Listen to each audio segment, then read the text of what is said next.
नमस्कार दोस्तों, कैसे हैं आप। साथियों, महाकाव्य रामायण में सीता हरण के दौरान पुष्पक विमान का उल्लेख आता है। पुष्पक विमान रावण की अद्भुत संपत्तियों में से एक था, लेकिन क्या आप जानते हैं कि रावण को यह विमान कैसे प्राप्त हुआ?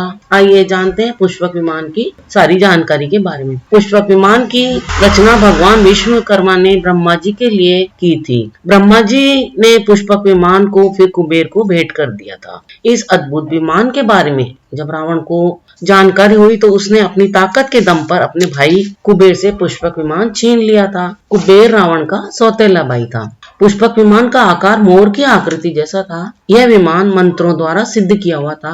पुष्पक विमान के बारे में रामायण के सुंदरकांड में भी बताया गया है। यह विमान वायु और अग्नि की ऊर्जा से उड़ान भरता था। अपनी विशेष डिजाइन की वजह से यह विमान आकार में छोटा बड़ा भी किया जा सकता था। यह विमान अपने मालिक की इच्छा का अनुकरण करते हुए उसे उसके इच्छित स्थान पर पहुंचा देता था। इसकी गति भी बहुत तेज थी। चालक की इच्छा के अनुसार इसे किसी भी दिशा में मोड़कर गतिशील रखा जा सकता था।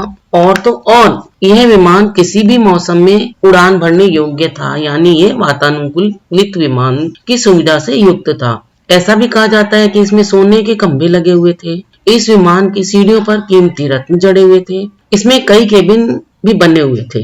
विमान में एक नीलम व अन्य बहुमूल्य रत्नों से जड़ा हुआ सिंहासन भी मौजूद था। यह विमान रात में भी उड़ान भर सकता था। पुष्पक विमान को मंत्रों द्वारा सिद्ध किया जाता था। जब चालक उन मंत्रों का जाप करता था तभी यह विमान उड़ान भरता था।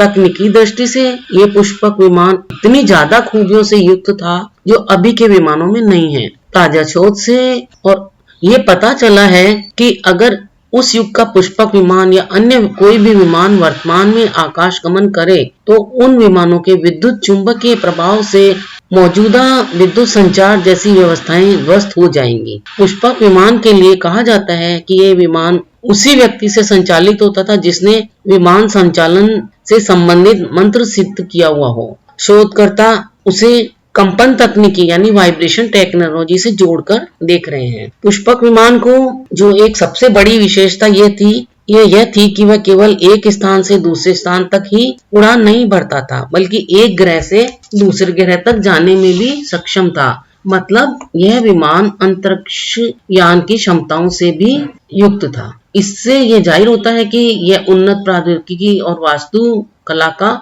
अद्भुत अनूठा नमूना था। श्रीलंका की रामायण रिसर्च कमेटी के अनुसार रावण के पास अपने पुष्पक विमान को रखने के लिए 4 मुख्य हवाई अड्डे थे। इन 4 हवाई अड्डों में से एक हवाई अड्डे का नाम उसानगोड़ा था।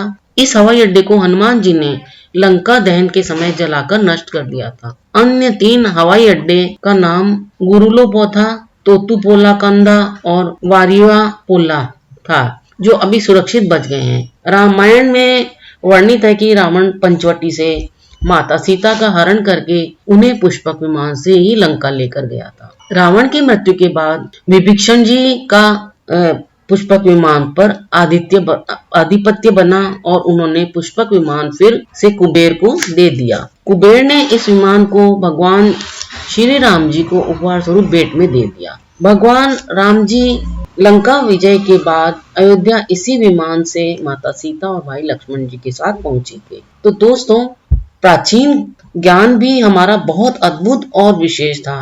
उसी का एक उदाहरण था अनूठा पुष्पक विमान। साथियों, आपको यह जानकारी कैसी लगी? हमें अपने विचार अवश्य बताएं कमेंट करके। अगर आपको यह जानकारी अच्छी लगी हो तो इसे आगे शेयर जरूर करें, वीडियो को सपोर्ट करें और साथ ही हमारे इस चैनल को भी आप सब्सक्राइब कर लें ताकि अन्य नई जानकारियां आप तक अति शीघ्र पहुंच सके। अपना मूल्य समय देकर वीडियो देखने के लिए आपको बहुत बहुत धन्यवाद।